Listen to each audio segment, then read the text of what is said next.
Thomas Jefferson is America's golden boy. I mean, I guess along with George Washington, but he already has his own episode 69. In the eyes of many Americans, these guys, these founding fathers, could do no wrong. They built our country on the ideals of liberty and freedom for all. And it was Thomas Jefferson, of course, who wrote those fateful words down for the very first time.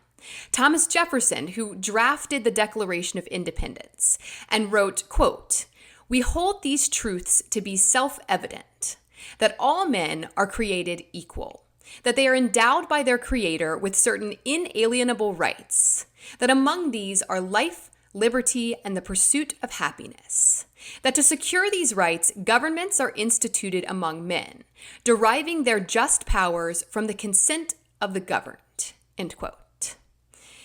This was not just a revolutionary act, breaking with an oppressive form of government. It was revolutionary thinking. In writing that all men are created equal, Jefferson, for the first time in over 2,000 years, broke away from the ideas put forth by ancient Athenians like Plato and Aristotle. Ideas that still guided us after all this time, and unfortunately continue to do so in many ways. And for this, Thomas Jefferson is remembered as a champion of ethics, a man of the greatest moral integrity, America's golden boy. Except, as you will see over the next 40 some odd minutes, almost nothing about Thomas Jefferson is as it seems. Jefferson was a facade. He showed us the parts of him he wanted us to see, the admirable parts, the golden parts, and he hid reality, the cogs that turned beneath it all that reveal the true nature of this man. In the words of Virginia abolitionist Moncure Conway, quote, "Never did a man achieve more fame for what he did not do." Let's fix that.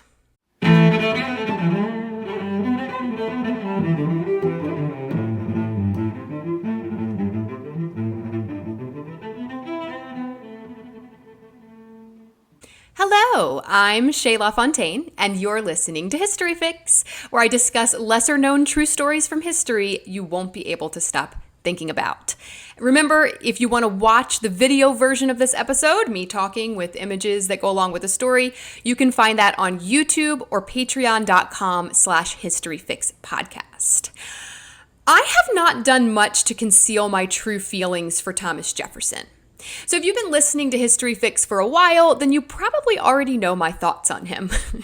Now, I want to preface all this by saying that I certainly did not grow up disliking the man. Thomas Jefferson was a hero, a founding father. He built our country. He was a champion for equality and freedom. Of course, I didn't dislike him. I was taught to respect and honor Jefferson, just like all the other American school children.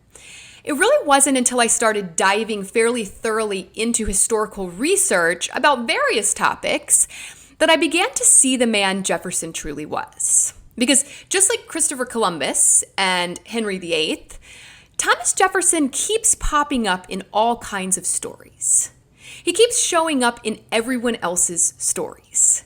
And I'm beginning to realize that that's not a good thing. The men who left their marks in this way by intruding on the legacies of others didn't tend to leave very great marks.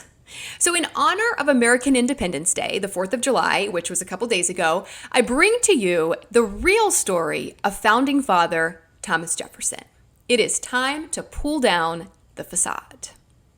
Super quick bio, because honestly, who cares? But Thomas Jefferson was born in Albemarle County, Virginia in 1743, which is at the foothills of the Blue Ridge Mountains. His father was a Virginia planter, surveyor, and, of course, enslaver, as most Southern planters were. He enslaved around 60 people to work on his plantation. And so Jefferson was born into this life of owning other human beings for profit. That was just the way things were in the 1700s in Virginia, right? That was his reality. And it's important to maintain that context, okay? Now, when he was 14 years old, his father died, and he inherited 30 of those enslaved people. So at just 14, Jefferson already owns, in his mind, 30 people. I mean, can you imagine a 14-year-old boy thinking that he owns you? 14-year-old boys are like the literal worst category of humans. I'm sorry, I know that was harsh. There are some good ones out there, but like overall, not the group I would choose to hang out with, right? So anyway, Jefferson grows up, he attends the College of William and Mary in Williamsburg, Virginia, and he studies law. Predictable. And then in 1768, when he was only 25 years old, he did two really significant things. Okay, first, he decided to build a house, if you could even call it a house, a mansion, really, on top of a little mountain near Charlottesville, Virginia. He eventually will name this house Monticello, and we're going to talk about it in great detail soon, so I'll come back to that. But the other thing that he did in 1768 was join the Virginia House of Burgesses, which is the first elected group of legislators in the American colonies. The colonies are ruled by King George III of England, right, at this time. And the House of Burgesses, it wasn't like a revolutionary group or anything like that. It's a little bit too early for that in 1768. It was actually sanctioned by the king. It was the Virginia colony's little governing body, authorized by the king, right?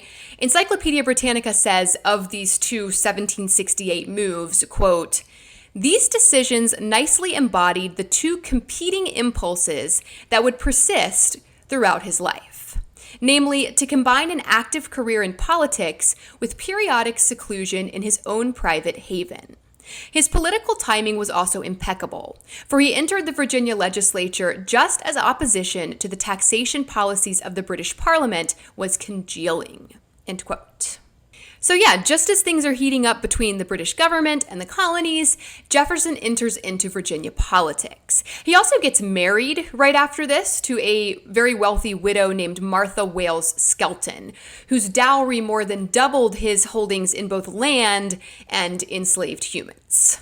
So things are looking pretty awesome for Jefferson. He has this newfound wealth, he's building this castle on the hill, and he's quickly climbing the political ladder of the Virginia colony in a way that only a white planter's son could truly do at that time, and arguably still at this time as well. So let's focus on the politics first. Get that out of the way, because boring, right? In 1776, Jefferson was elected to the Continental Congress. This was the famed group that wrote the Declaration of Independence and governed early America, and it selected Thomas Jefferson to write that declaration. He authored the Declaration of Independence. Now, they edited it heavily afterwards, and they changed some stuff, but Jefferson wrote it. He wrote the bones of it, right? The first draft. And he wrote all that stuff about life, liberty, and the pursuit of happiness, about all men created equal, which actually made the final cut, which is honestly a little bit surprising considering the state of America at the time. Various state governments would later go on to actually alter those words slightly when writing their own state constitutions. The 6 southern states specifically changed all men to all free men are equal. Because, I mean, late 1700s America is very, very tied to slavery, especially in the South, where agriculture is their whole economy. And Jefferson's words in the Declaration of Independence heavily challenged that lifestyle. They let that stay, all men are created equal, but they did take out a lot of other things he said about slavery in that first draft because of the way it challenged acceptance of slavery in America.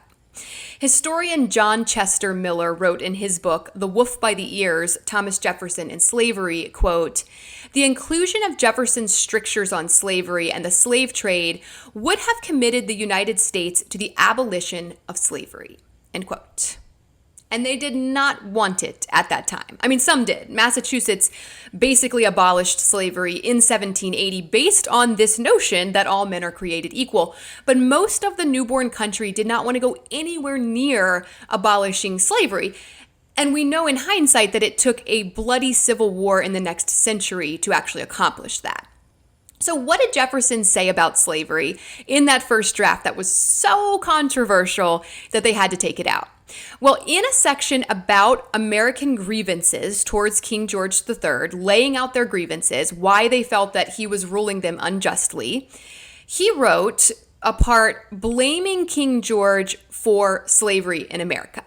He said that it was the British monarchy's fault that the slave trade, specifically the slave trade, was a thing, and that it was all for their profit, yada, yada, he's so greedy, all this stuff. And in making this claim, he called the slave trade, quote, execrable commerce, an assemblage of horrors, and a cruel war against human nature itself, violating its most sacred rights of life and liberties, end quote.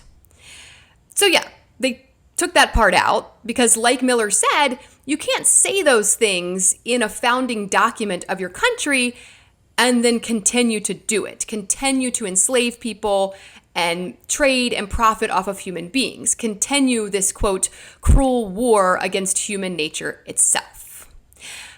But Jefferson obviously didn't see the hypocrisy as a problem because that's exactly what he continued to do personally. Remember the two competing impulses Encyclopedia Britannica talked about?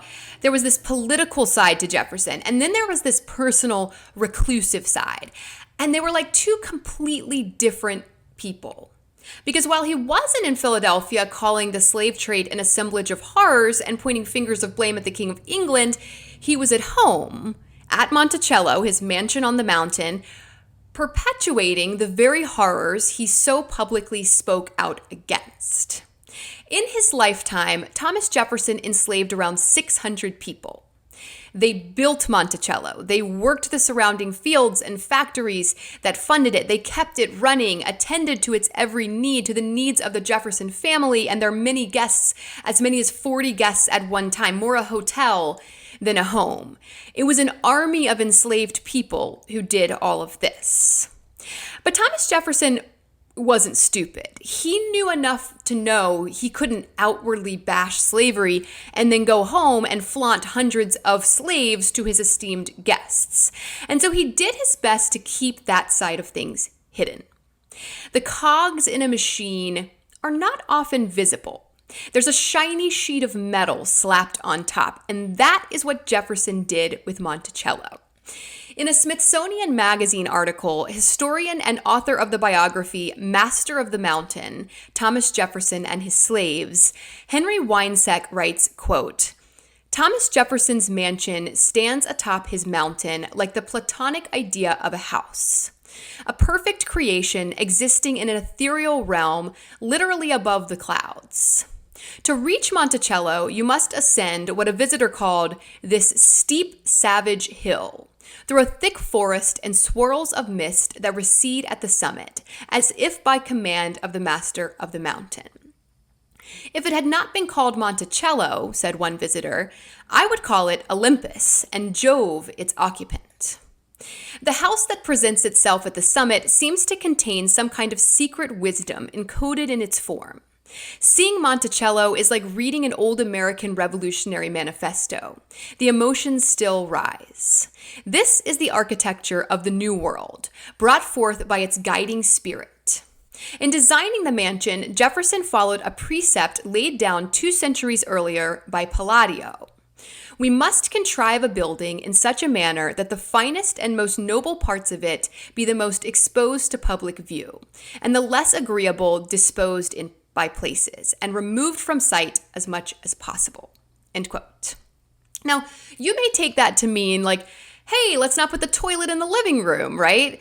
Hide the parts of the house that are more private or less tasteful or whatever. What that means at Monticello was that the inner workings of the house and the enslaved labor that supported it were hidden from view. And so it appeared that Jefferson was just sort of doing all this himself. He built the house, he funded the house, he maintained the house, and he ran the household, when in reality, he didn't do any of those things. Not really, not without a ton of unseen, some might call it hidden, help. Never did a man achieve more fame for what he did not do.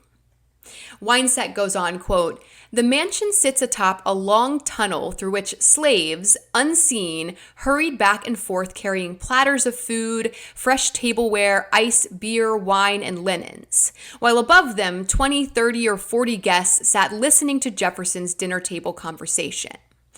At one end of the tunnel lay the ice house, at the other, the kitchen, a hive of ceaseless activity where the enslaved cooks and their helpers produced one course after another. During dinner, Jefferson would open a panel in the side of the fireplace, insert an empty wine bottle, and seconds later pull out a full bottle. We can imagine that he would delay explaining how this magic took place until an astonished guest put the question to him.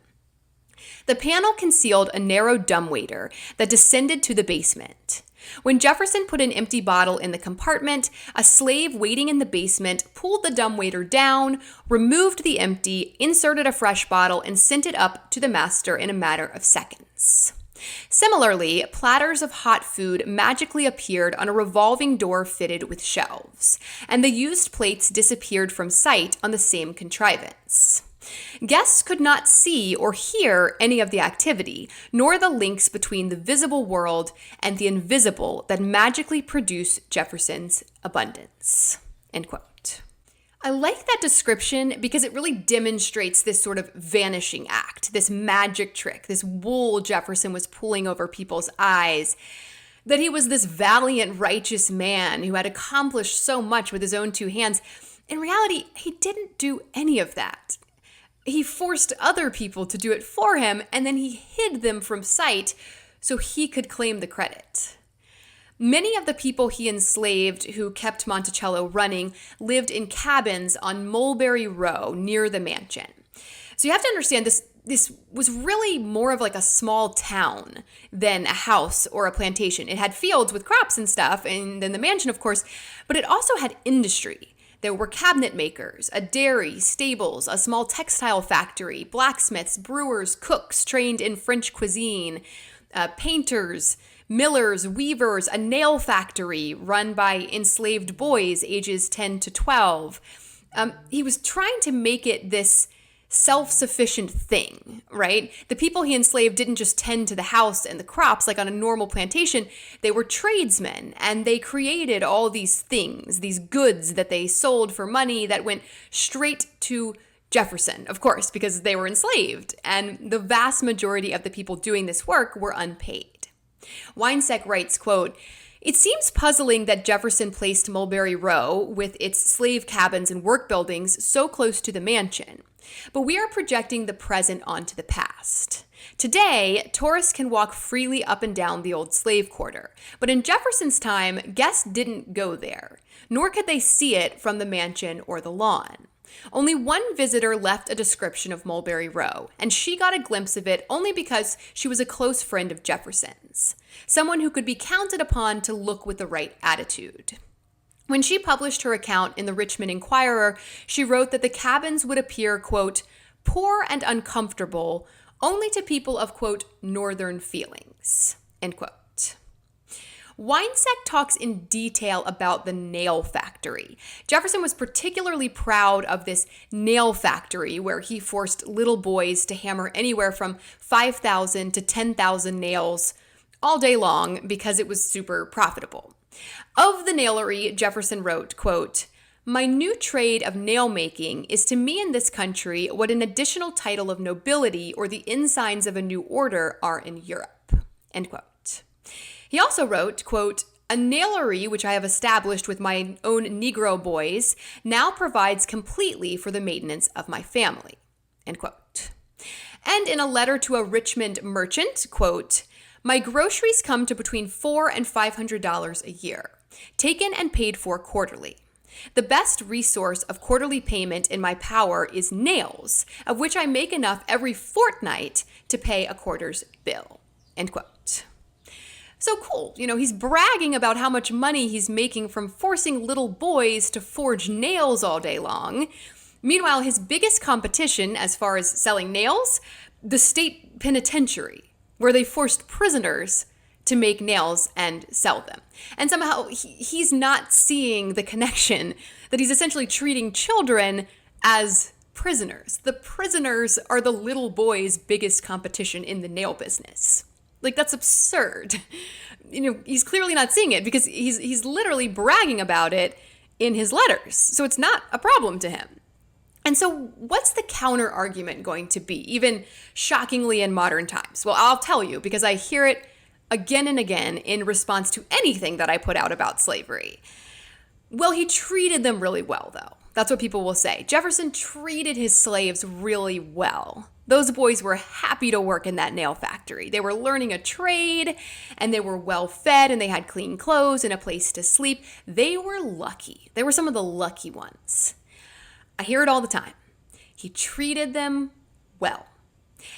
And not that it matters, because they were enslaved, and so that injustice neutralizes any kind of good treatment he showed them, but also, no, he did not treat them well. People think he treated them well because we were straight up lied to that he treated them well. And I have two examples specifically about the nail factory child labor situation that prove he did not treat them well.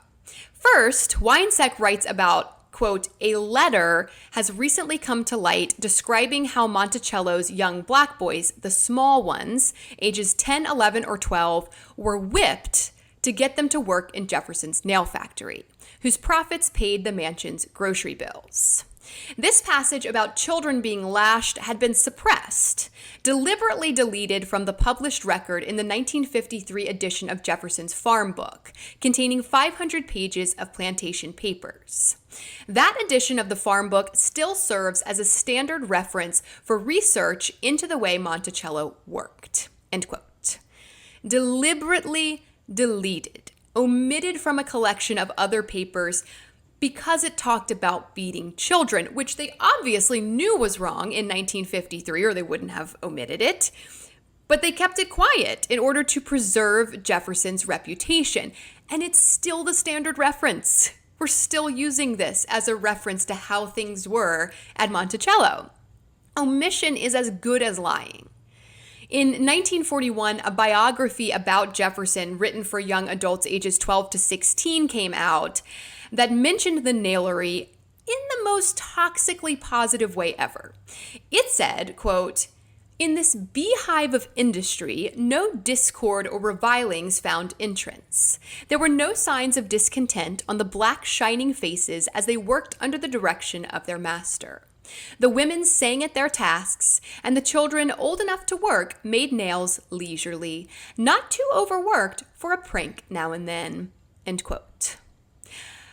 The prank that's lightheartedly mentioned there is referring to the time a child had his head beaten in, his skull crushed by the hammer of another child over an argument, and then the offender was sold south, separated from his family intentionally in order to terrify the other children and make them behave. In terrorem, Jefferson's words. He also said that the boy was sold, quote, as if he were put out of the way by death, end quote. Which, he shouldn't have hit the other kid in the head with a hammer. He survived, by the way, in case you were wondering. But also, maybe that's just what happens when you give 10-year-old boys hammers and force them to do hard labor over a hot fire all day long and also beat them and also not pay them and also threaten to sell them away from their families. Like, whose fault was that? Really? So what happened here? How can we explain this discrepancy between what Jefferson wrote about slavery and all men being created equal in the Declaration of Independence and what he was actually doing at Monticello? He also wrote in some personal letters in the 1780s and 90s that slavery was, quote, moral depravity and a hideous blot. So how can he say one thing and act so differently? Well, he was benefiting from it immensely, which is probably the best and the simplest explanation. Jefferson researchers describe a notable shift in him in the early 1790s. He tones down his championing against slavery in a big way. And a lot of this was probably political. He didn't want to lose the support of the southern slave states and all that as far as his future political career was involved. He was from Virginia, after all, right? Virginia was the future capital of the Confederacy, so it's super pro-slavery. But also, according to Winesek at least, he seems to have come to a revelation of sorts around that time. And he actually writes about this revelation in a letter to none other than George Washington, our other golden boy. A bit of financial advice, you might call it. Winesek explains, quote, the critical turning point in Jefferson's thinking may well have come in 1792. As Jefferson was counting up the agricultural profits and losses of his plantation in a letter to President Washington that year, it occurred to him that there was a phenomenon he had perceived at Monticello but never actually measured. He proceeded to calculate it in a barely legible, scribbled note in the middle of a page enclosed in brackets. What Jefferson set out clearly for the first time was that he was making a 4% profit every year on the birth of Black children. The enslaved were yielding him a bonanza, a perpetual human dividend at compound interest. Jefferson wrote, quote, "I allow nothing for losses by death, but, on the contrary, shall presently take credit 4% per annum for their increase over and above keeping up their own numbers." His plantation was producing inexhaustible human assets. The percentage was predictable. In another communication from the early 1790s, Jefferson takes the 4% formula further and quite bluntly advances the notion that slavery presented an investment strategy for the future. He writes that an acquaintance who had suffered financial reverses, quote, "should have been invested in Negroes." He advises that if the friend's family had any cash left, quote, "every farthing of it should be laid out in land and Negroes, which besides a present support bring a silent profit of from 5 to 10% in this country by the increase in their value," end quote. Quite a turnaround from his earlier expressed feelings about slavery. He had now figured out that he was profiting 4% every year on the birth of every Black child he enslaved. He had a number, 4%. Winesek believes this quantification, this realization of the financial value of slavery, is what caused him to tone down his anti-slavery opinions considerably in the 1790s. He was like, oh, 4%? Okay, I'll shut up now, right? But Professor Annette Gordon-Reed disagrees with Winesek. She's a professor of history and law, and she disagrees with him in an article that she wrote for Slate magazine. She believes he's reading too much into Jefferson's scribblings in that letter to Washington, and that Jefferson was actually just referring to the profits of Virginia plantations in general, and not the profit of each Black child born at Monticello specifically. But when we dug into it in later years, this 4% theory, there is some truth to it. I mean, he wasn't wrong, if that's what he was referring to begin with. Economists in the 1970s took a hard look at slavery in the southern states leading up to the Civil War. And the statistics they came up with backed Jefferson's mid-letter number crunching. At that time, just like Jefferson said, enslaved Black people were the second most valuable asset in the U.S., just under land. I mean, that's literally what he wrote in that letter about the acquaintance, right? If they have any farthings left, put it in land and slaves. If Winesek's account is to be believed, Jefferson intentionally put his stock in owning human beings because they brought him the second greatest return on investment, and he knew it. Further backing that theory is this little ditty he wrote to one of his plantation managers, quote, "A child raised every 2 years is of more profit than the crop of the best laboring man. In this, as in all other cases, Providence has made our duties and our interests coincide perfectly. With respect, therefore, to our women and their children, I must pray you to inculcate upon the overseers that it is not their labor, but their increase, which is the first consideration with us," end quote. Not their labor, but their increase. Because an enslaved human being was worth a whole lot more over time than the cotton or tobacco or nails or whatever that they produced. Jefferson seems to have realized this. And this is significant because remember I told you we have to keep all this in context, right? And we do. Jefferson was born into a planter family in Virginia. You know, slavery was a big part of life then and there. You could use that. You could potentially use that to explain away his guilt. He didn't know any better, except we know that he did. He put it in writing multiple times, y'all. Moral depravity, a hideous blot, execrable commerce, an assemblage of horrors, a cruel war against human nature itself, violating its most sacred rights of life and liberties, all men created equal. We know he knew better. That argument is done, right? And so then some might argue that he was just trapped, right? He knew it was wrong, but he was trapped in this lifestyle where slavery was a requirement of life. Winesek attempts to destroy that argument as well when he writes, quote, Jefferson's 4% theorem threatens the comforting notion that he had no real awareness of what he was doing, that he was stuck with or trapped in slavery, an obsolete, unprofitable, burdensome legacy. The date of Jefferson's calculation aligns with the waning of his emancipationist fervor. Jefferson began to back away from anti-slavery just around the time he computed the silent profit of the peculiar institution, end quote. And whether he's talking about the birth of black babies specifically, as Winesek claims, or the profits of Virginia plantations in general, according to Gordon Reed, he's not trapped. He's not a victim of the age. He's just not going to leave money sitting on the table.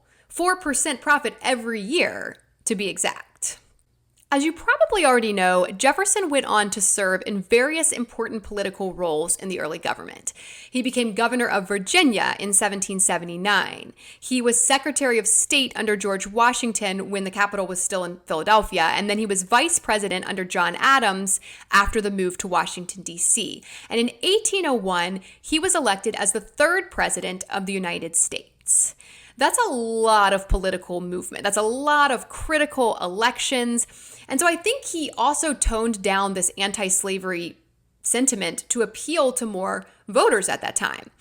But he's sort of always walking this tightrope of trying to show people what they want to see, the facade.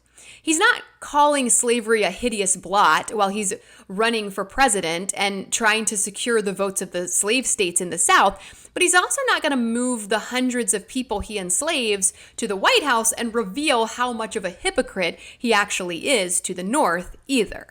In fact, Jefferson employed white people to work in the White House during his time as president. He paid them. He paid white people to work for him, because that was the image that he wanted people to see. At Monticello, he had all these underground tunnels. It was all very well hidden. That wasn't possible at the White House. He didn't get to design the White House, right? He didn't have his secret hidden underground slave tunnels there. So instead of bringing the people he enslaved there, he employed white people to work for him instead. Forget Monticello, right? Don't look over there where hundreds of enslaved black people are still working away, making me that 4% profit boost a year. Look right here. I paid this white French guy to cook for me. Jefferson only ever brought 3 of the people he enslaved at Monticello to the White House, 3 teenaged girls to train under the French chef so that they could cook French food for him when he went back to Virginia. He also hired out a few black people who were enslaved by others nearby, but for the most part, he didn't bring his own enslaved people to Washington. And there's a reason for that. It was strategic. It was important to his image, of course, but also he didn't want the people he enslaved getting the wrong idea in Washington.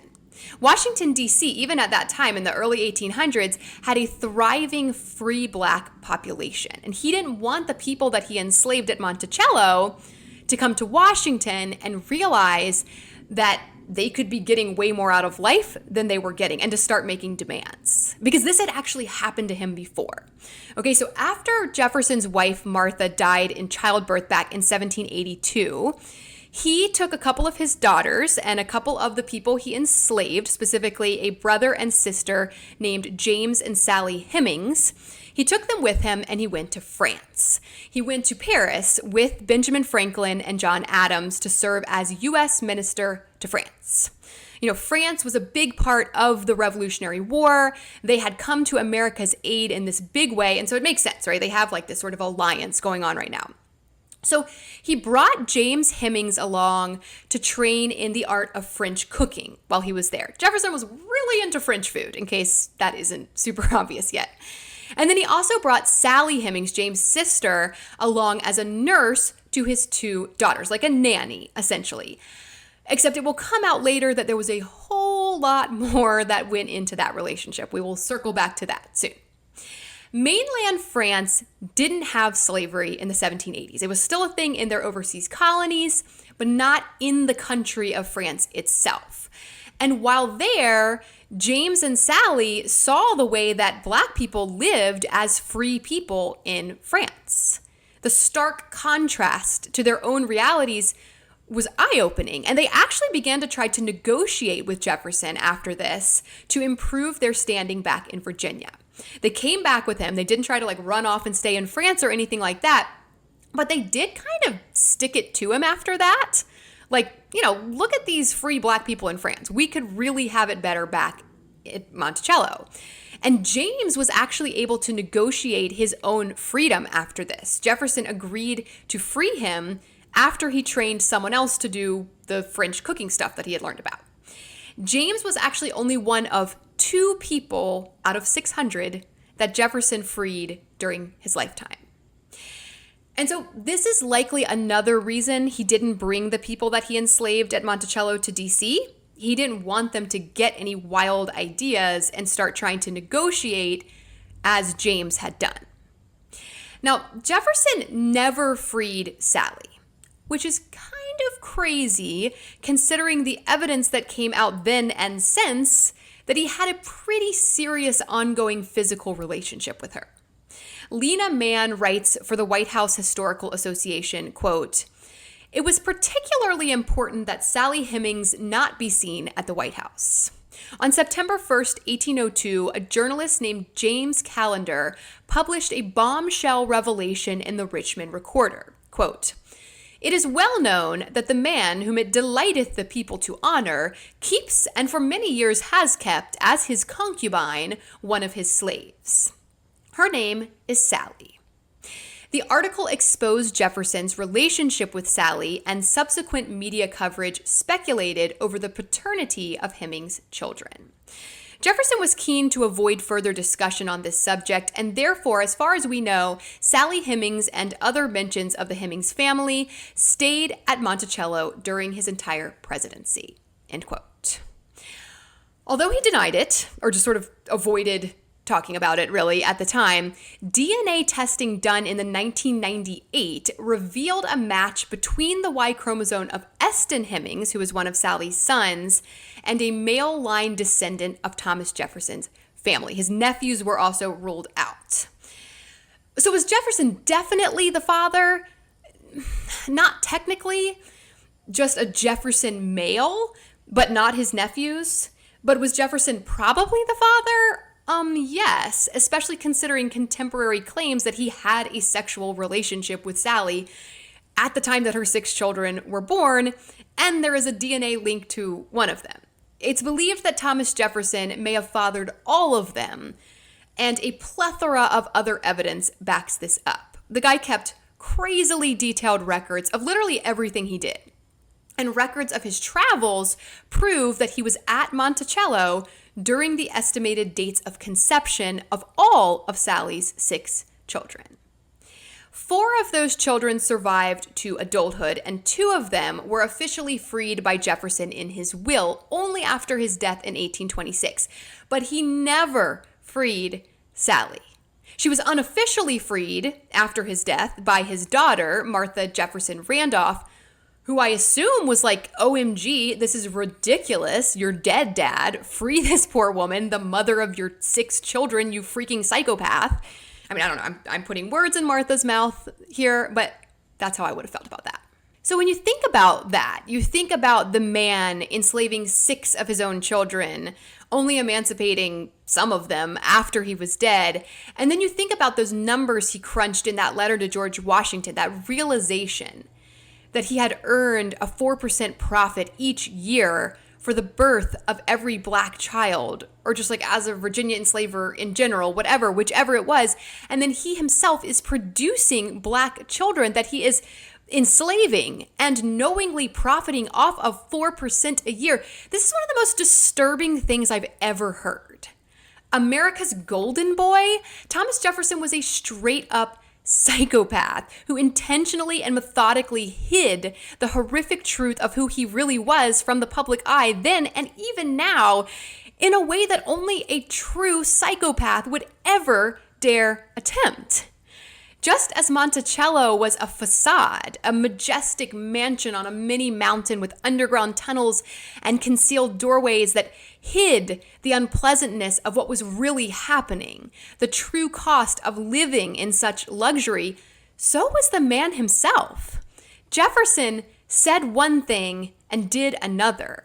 He hid his true depravity, a man who would put a number, a percentage yearly profit on the births of children, even his own children, who would order that children be beaten, authorize the separation of children from their parents, the selling of human lives to instill fear, to teach a lesson.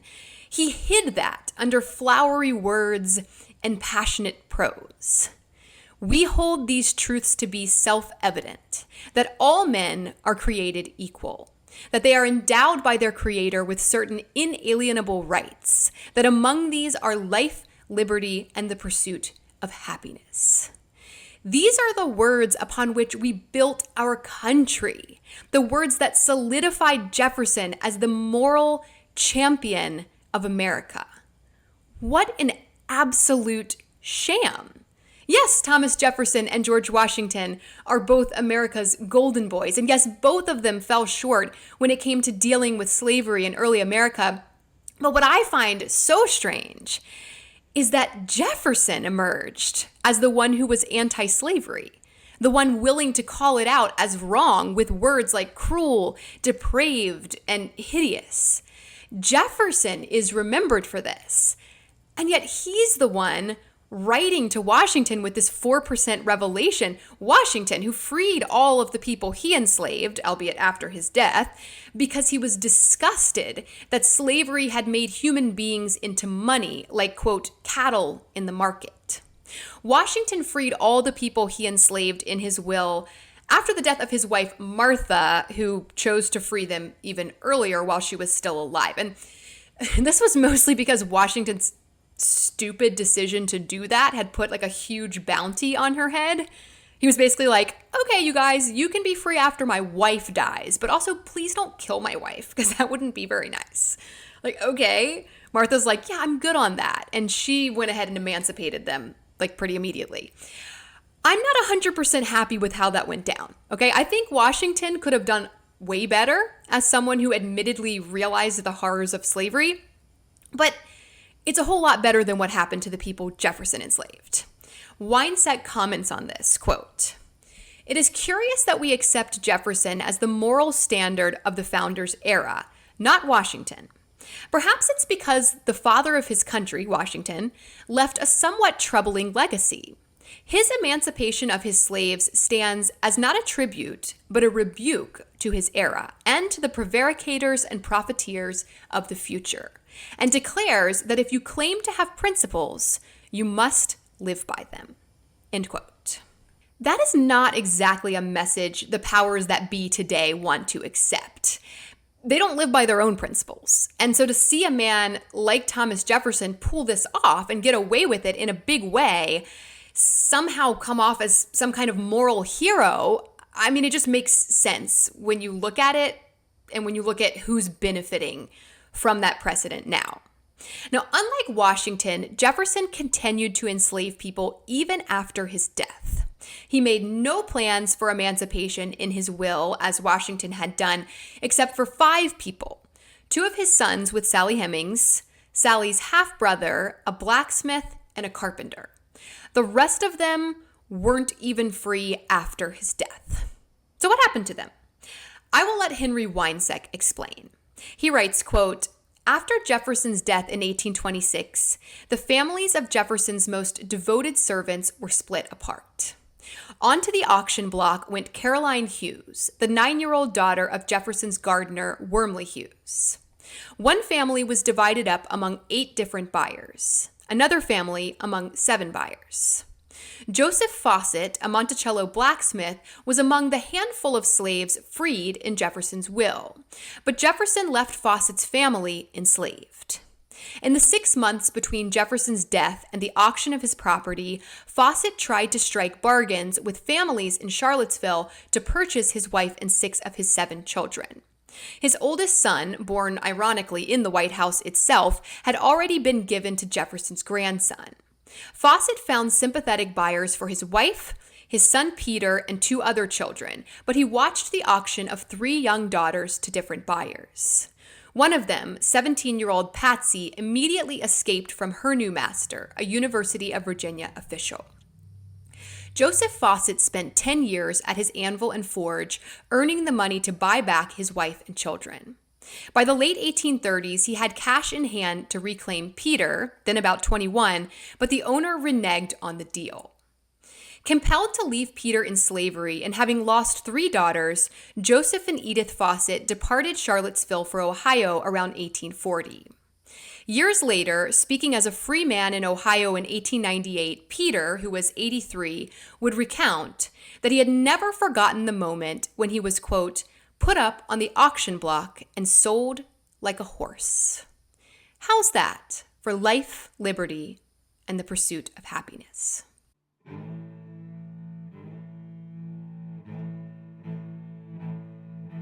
Thank you all so very much for listening to History Fix. I hope you found this story interesting and maybe you even learned something new. Be sure to follow my Instagram at History Fix Podcast to see some images that go along with this episode and to stay on top of new episodes as they drop. I'd also really appreciate it if you would rate and follow History Fix on whatever app you're using to listen, and help me spread the word by telling a few friends about it. That'll make it much easier to get your next fix. Information used in this episode was sourced from Smithsonian Magazine, the White House Historical Association, Encyclopedia Britannica, Slate Magazine, and Monticello.org. As always, links to these sources can be found in the show notes.